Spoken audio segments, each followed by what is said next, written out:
Hello everyone, स्वागत है आप सभी का हमारे इस यूट्यूब चैनल में जहां हम लोग इन्फॉर्मेटिव वीडियोस लेकर आते हैं। मैं हूं जावेद और आज हम लोग बात करेंगे अबाउट द फॉरवर्ड ब्लॉक।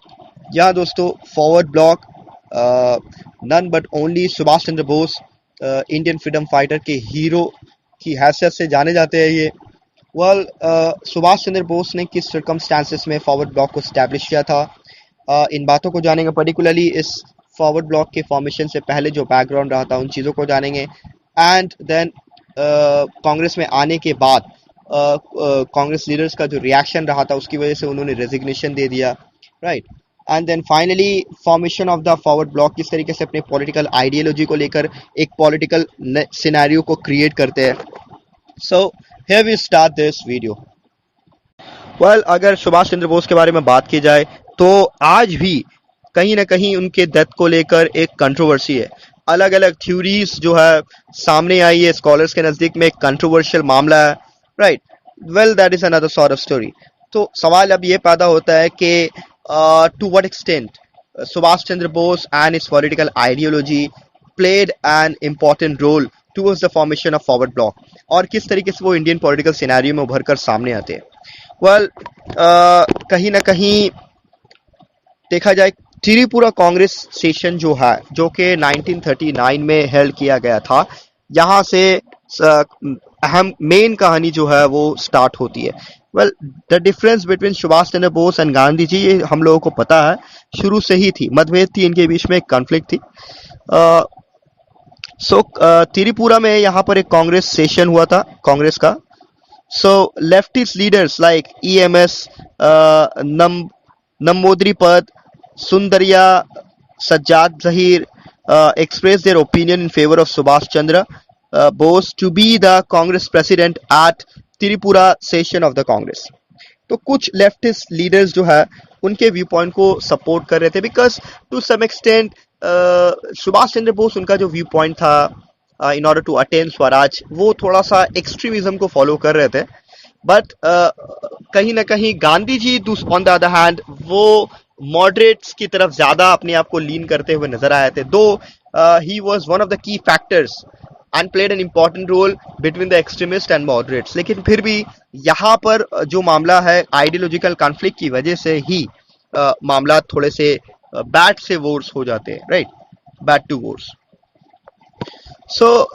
यहाँ पर so long Gandhi जी's choice regarding the selection of the Congress president was final, है ना, फाइनल कर लेते हैं अपने मामले को, क्योंकि उनका नजरिया कुछ और रहता है। Gandhi ji did not only oppose Subhash Chandra Bose candidature to the Congress presidency for the second time, but also nominated Maulana Abul Kalam Azad. तो यहाँ पर गांधी जी का जो मामला था वो मौलाना अबुल कलाम आजाद को नॉमिनेट करने के बारे में सोच रहे थे as the candidate for the post. लेकिन मौलाना अबुल कलाम आजाद ने अनविलिंगनेस दिखाई कि वो खुद ही अपने आप को एज अ कैंडिडेट खड़ा नहीं करना चाहते हैं। या दोस्तों, so he expressed his unwillingness, the choice fell on Pattabhi Sitaramayya. Pattabhi Sitaramayya Subhash Chandra Bose के अगेंस्ट खड़े होते हैं। Subhash Chandra Bose was persuaded to withdraw his candidature, लेकिन फिर भी वो किसी तरीके से कायम रह पाते हैं। अल्टीमेटली 29 ऑफ जनवरी 1939 इलेक्शंस होते हैं, राइट, एंड सुभाष चंद्र बोस 1580 वोटों से 1580 वोट हासिल करते हैं। दूसरी तरफ पट्टावी सितरामैया जो गांधी जी की तरफ से खड़े होते हैं, यानी कांग्रेस की तरफ से दूसरे कैंडिडेट होते हैं, उनको 31,377 वोट्स वो सिक्योर कर पाते हैं और कुछ 203 वोट से हार जाते हैं, राइट। तो इस तरीके से सुभाष चंद्र बोस कांग्रेस के प्रेसिडेंट बनते हैं आफ्टर त्रिपुरा सेशन। अब यहाँ से मामला बिगड़ता है, बिकॉज यहाँ रिएक्शन जो उभर कर सामने आता है रिगार्डिंग सुभाष चंद्र विक्ट्री, तो यहाँ पर कुछ बहुत सारे कांग्रेस लीडर उनको पसंद नहीं करते, क्योंकि because of the ideological conflict, क्योंकि उनके नजरियात नहीं मिलते, उनके व्यू पॉइंट्स नहीं मिलते थे। तो Subhash Chandra Bose had to face opposition from the members of the Congress Working Committee. At the initial stage, 12 members of the Congress Working Committee resigned as a mark of protest against Subhash Chandra Bose election as the Congress President. जैसा कि मैंने बताया कि ऑन्टेगोनाइज and hostile attitude रखने वाले थे कुछ लोग अगेंस्ट सुभाष चंद्र बोस, तो उन्होंने रिजाइन की। वेल, जवाहरलाल नेहरू भी रेजिग्नेशन के बारे में सोच रहे थे।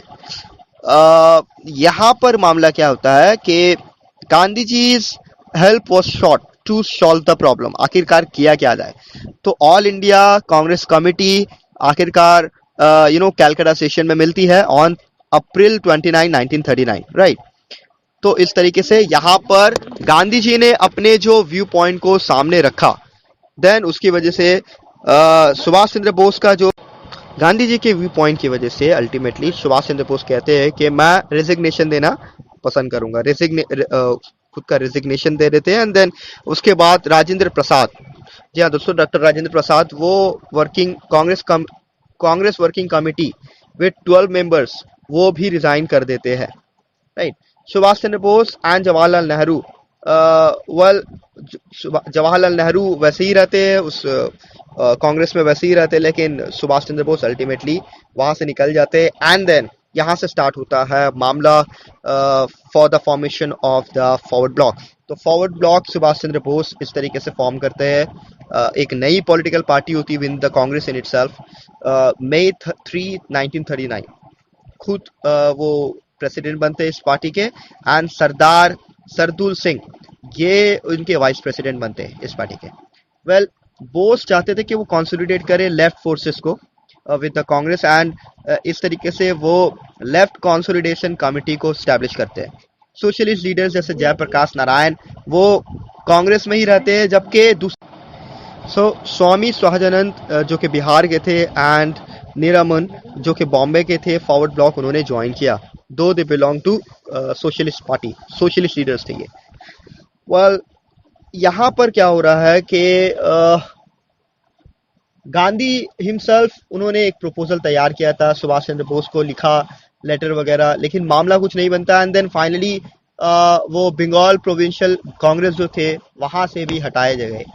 सो the Bengal provincial Congress committee was dissolve on August 17, 1939, and Subhash elder brother Sharad Chandra Bose, the leader of the Congress legislative body, was expelled from Congress, right? So इस तरीके से, in this way, the left forces in the Congress were given a decent farewell, and Gandhi ji established his undisputed authority over the Congress. So ये जो circumstances थे, वो second world war यहाँ से start हो जाता है। वो बिकेम इनएविटेबल ऑन September 3, 1939। फिर फाइनली यहाँ से अपने एक्टिविटीज को लेकर, चूंकि मुल्क में ऑलरेडी बहुत सारे रेवोल्यूशनरी एक्टिविटीज चल रही होती है, and Subhash Chandra Bose Indian political scenario में कहीं ना कहीं ब्रिटिश के सामने में एक एक्टिव रेजिस्टेंस को पुट करने में कामयाब रहते हैं, अगर उनकी हिस्ट्री देखी जाए तो। सो अल्टीमेटली ये ब्रिटिश के निशाने में आ जाते हैं, एंड देन फाइनली आप मामला पता है कि आगे क्या होता है, कि उनका एक हिस्टोरिकल स्केप होता है, यहाँ से वो निकल जाते हैं, फिर बाहर जाते हैं, इंडियन नेशनल कांग्रेस बनाते हैं वगैरह वगैरह, एंड बहुत सारी चीज़ें होती है फर्दर, राइट।